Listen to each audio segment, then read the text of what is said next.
Boric, usted lo ha escuchado, señalan que podría estar evaluando un cambio de gabinete, cuestión que el mismo mandatario ha dicho no sentirse presionado ni por los comentaristas ni por los presidentes de partidos políticos. También, por supuesto, está el tema de las rendiciones de gastos del CERVEL. Hay platas retenidas a los partidos políticos. Y vamos a hablar de este y otros temas con el senador Juan Ignacio Latorre, senador y presidente de Revolución Democrática, porque también hay temas que son muy atingentes a parlamentarias, en lo concreto una parlamentaria de su partido. Senador, buenas tardes, la diputada Maite Orsini. Vamos a hablar de todos estos temas. ¿Cómo le va? Buenas tardes, bienvenido.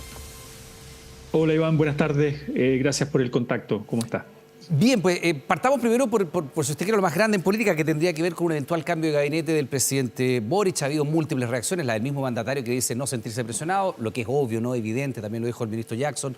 Los cambios no se anuncian, se hacen, todos los ministros tienen la confianza del presidente mientras sea el ministro, que son todas las palabras de buena crianza que uno conoce, pero también por debajo está la presión de la necesidad o no, y ahí le pregunto, de reforzar, de reformular el equipo para iniciar este segundo año de gobierno.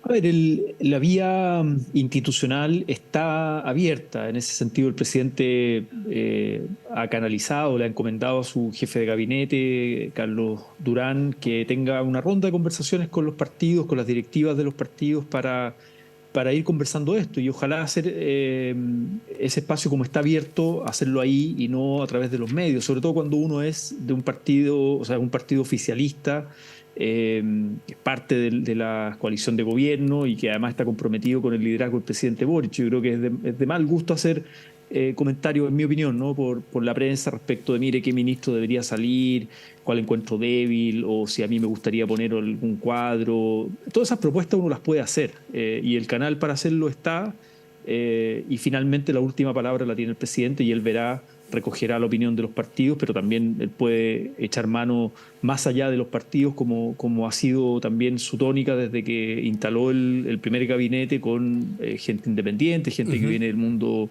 académico, y él verá cuándo hace el cambio y qué magnitud.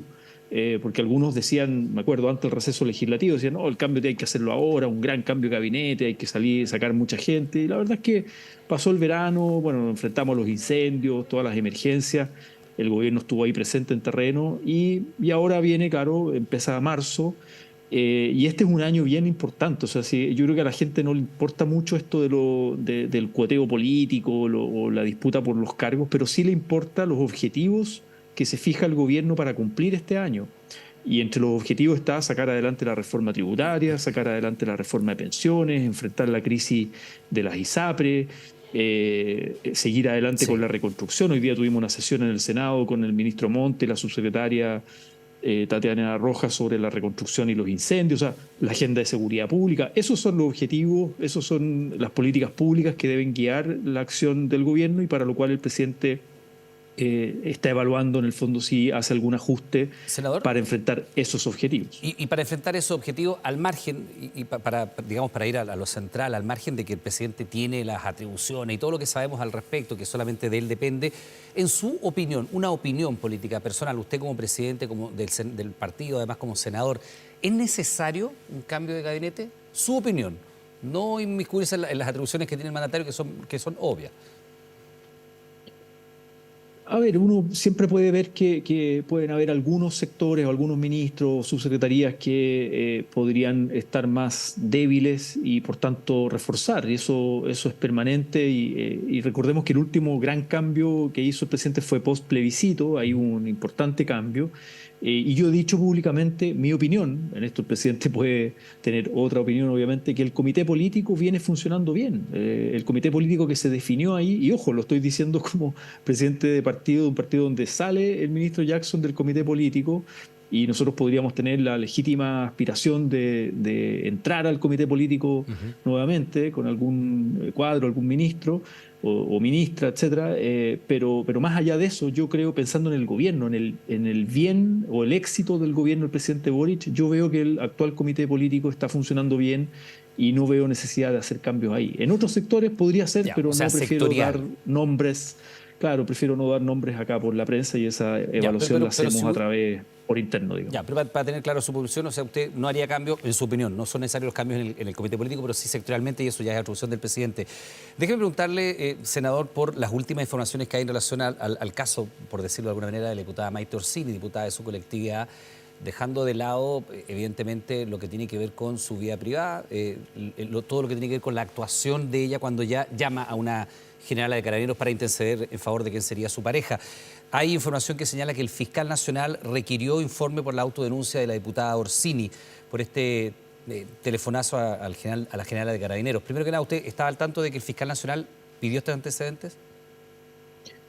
No, me enteré hoy día también por medios de comunicación y le preguntaron al fiscal y él dijo no me puedo pronunciar respecto de algo que está recién hecha la denuncia, ¿no? La autodenuncia y por tanto habrá una investigación y ahí se requerirán los informes, etcétera.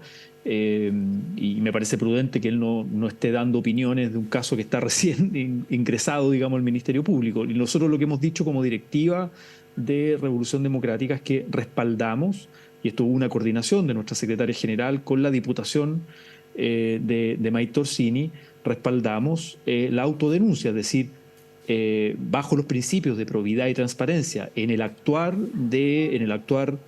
y en el ejercicio, digamos, de sus funciones como parlamentaria, si es que esa acción, ¿no?, del llamado telefónico a Karina Sosa, la general de Carabineros, ¿no?, puede o no constituir una falta, una irregularidad, un eventual delito o no. Y eso que lo investigue el Ministerio Público y al mismo tiempo los requerimientos que hay en caso de la Cámara de Diputados, de la Comisión de Ética, que también pongan todos los antecedentes a disposición. Ese respaldo político nosotros lo hemos hecho, creemos que es parte de actuar, de hacerse responsable en el fondo de una acción pública cuando tú eres autoridad pública y ejerces acciones que pudieran estar dentro de tus funciones o no en este caso en particular. Y dejando, como usted decía, Iván, y me parece bien aclararlo también en los medios de comunicación, dejar de lado todo el tema de la violencia psicológica que ella ha sufrido por redes sociales, por ciertos medios, en el fondo, frente a un tema que es de su vida personal, su vida privada, y eso es un tema que ella como mujer adulta, digamos, se tendrá que hacer cargo. No le corresponde al partido pronunciarse frente a eso, ni tampoco juzgarla, ni mucho menos. Ella verá, es su vida personal y por tanto creo que hay que separar las cuestiones respecto de esta llamada telefónica respecto a su vida personal, digamos. Sí, sí, y por eso cuando hemos hablado de este tema en otros medios y en este medio también, y evidentemente es una información, un caso, si usted quiere, que parte en un escenario que es la farándula, y ahí uno verá qué cercanía o distancia tiene con eso, parte en la farándula, pero desde que se conoce el antecedente del llamado telefónico a la diputada, a la general Sosa, ya tiene otro tono y naturalmente entra y aterriza en la arena política. Le pregunto a usted como presidente de la colectividad, esta es una práctica que probablemente uno podría asociar más a los años 90, probablemente los años 2000, el telefonazo a una autoridad policial o el telefonazo a tal o cual autoridad civil para obtener algo. Entendemos que por la definición del mismo Código Penal nuestro no sería eventualmente tráfico de influencia porque está tipificado como la obtención de un beneficio económico para un tercero, y aquí no hay ningún beneficio económico, se obtiene o no algo, pero va por otro camino. Su posición como presidente del partido, sobre todo con las críticas que ha tenido su generación hacia las generaciones anteriores, las malas prácticas y todo aquello, ¿qué tan incómodo es hacerse cargo de este tema? Por eso lo hemos discutido en la directiva, en nuestro consejo político, o sea, no nos hemos hecho los locos frente a un caso que además sale en los medios de comunicación, etcétera.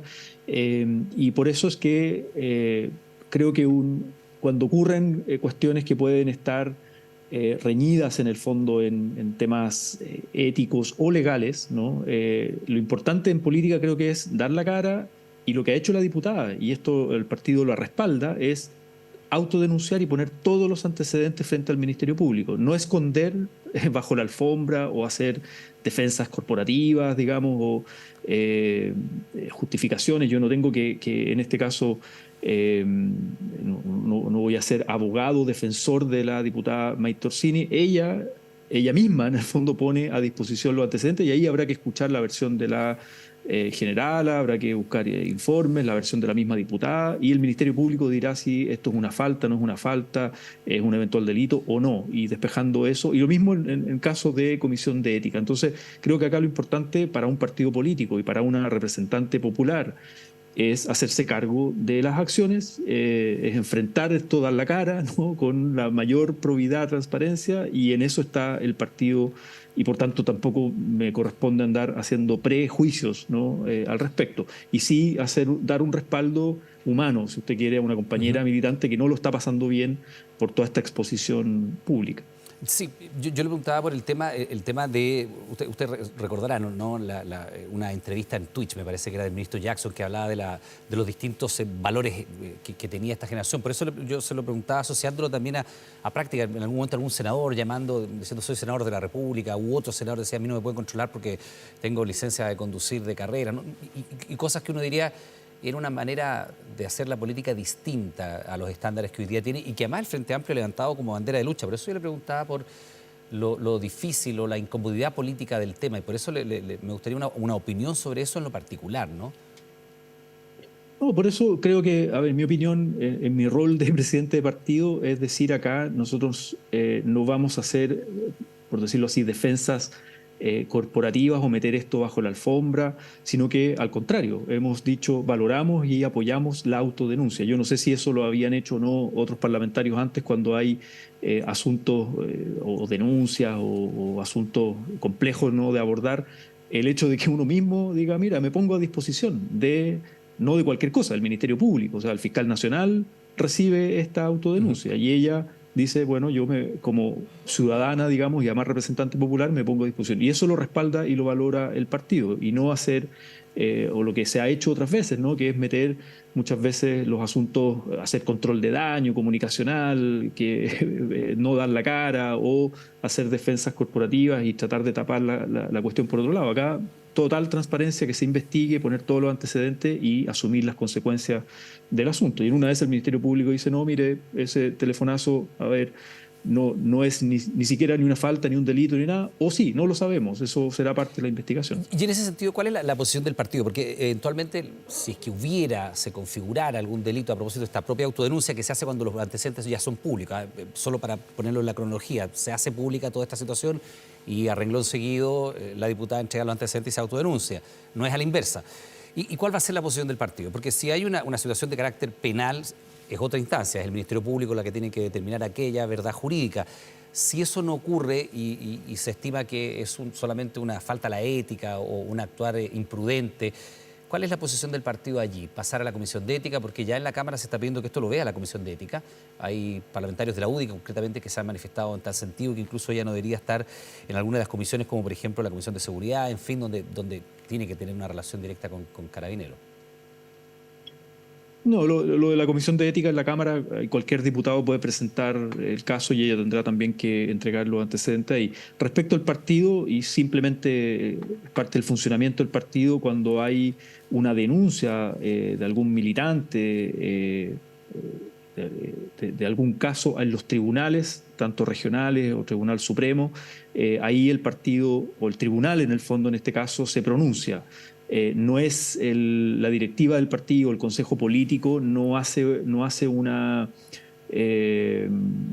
juicio de valor respecto de esto, sino que tenemos una institucionalidad para aquello y ahí hay todo un código, por decirlo así, estatuto interno, ¿Y eso ¿no?, ya se echó a andar que rige el conducto. ¿Y eso ya se echó a andar ese conducto?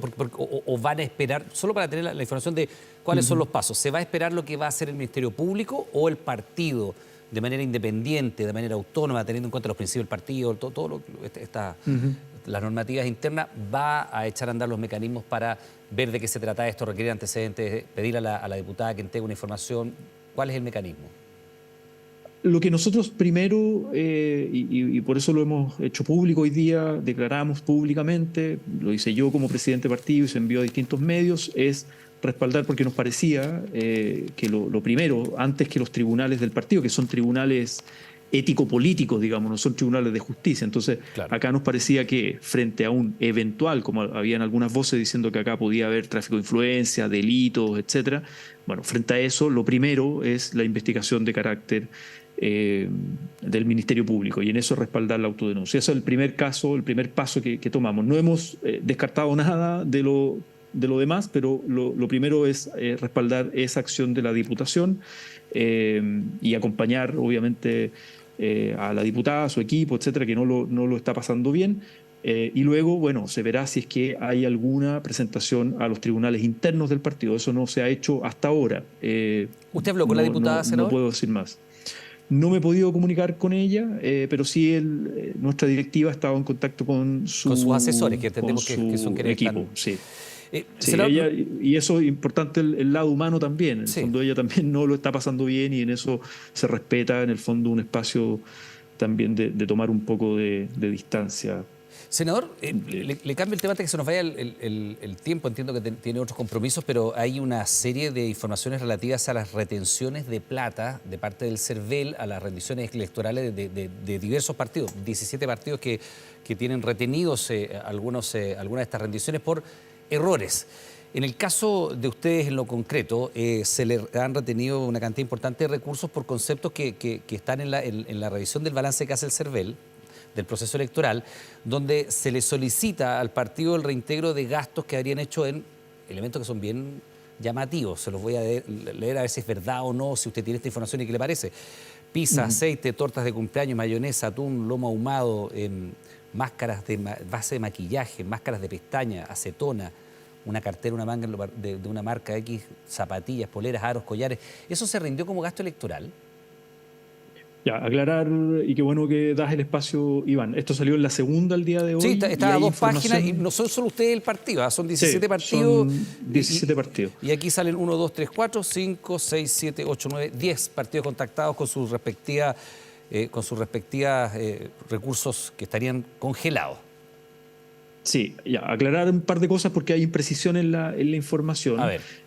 Primero, el balance es del 2021, a esta directiva, a la que me tocó asumir a mí, nosotros asumimos el segundo semestre del 2022, por tanto nos toca hacernos cargo de subsanar cosas del proceso anterior, sí, en que todavía no estábamos a cargo. Primera es del 7 de diciembre del 21. Exacto, del 2021. Segundo, ahí hay elementos que el CERVEL siempre lo hace con todos los partidos, dice, mire, acá hay gastos tanto operacionales o en periodo de campaña, que son observables y en algunos casos pide reintegrar, o sea, que el partido reintegre recursos, y en algunos, en este caso RD ya ha hecho reintegración de los recursos que el CERVEL ha pedido, y en otros casos el mismo CERVEL dice, porque es un diálogo que hay entre el CERVEL y el partido, se subsanan esos